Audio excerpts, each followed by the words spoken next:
জয়শ্রীর রান্নাঘরে আপনাদের স্বাগত।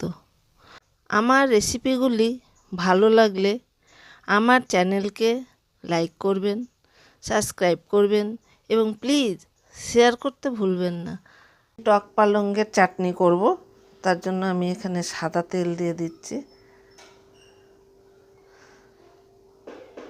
2 চামচ। আমার তেল গরম হয়ে গেছে, আমি এর মধ্যে সর্ষা সম্বরা দিয়ে দিলাম,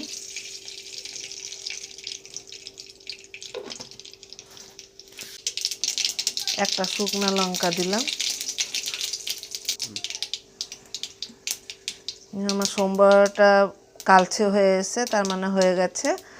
এবার আমি এতে দিয়ে দিচ্ছি টক পালংগুলো আমি টুকরো করে রেখেছিলাম, এইভাবে ছোট ছোট টুকরো করে রেখেছিলাম। এবার এর মধ্যে টক পালংগুলো ছাড়বো।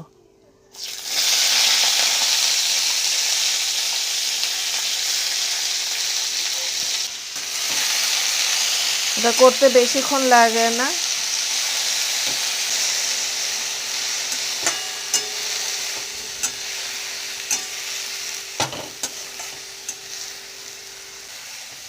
এটা নাড়তে নাড়তেই অনেকটা দেখবেন গলে আসবে, জল ছাড়বে। এখন এতে আমি একটু স্বাদ মতন লবণ, সামান্য হলুদ,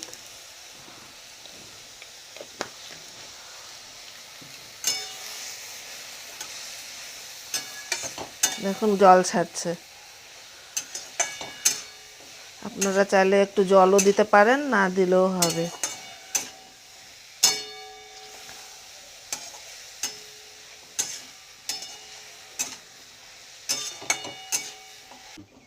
দেখুন আমি জল দিইনি, পুরো গলে গিয়েছে। এবার এতে আমি একটু চিনি দেব। আপনারা যদি ভাবেন ঝাল ঝাল খাবেন তাহলে চিনি দেবেন না, কিন্তু এটা বেশি মিষ্টি দিয়ে খেলে ভালো লাগে। আমি এখানে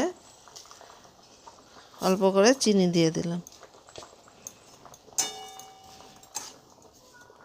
চিনিটা একটু মোটা দানা তো, সেই জন্য আমি একটু সামান্য জল দেব যাতে চিনিটা গলে যায়।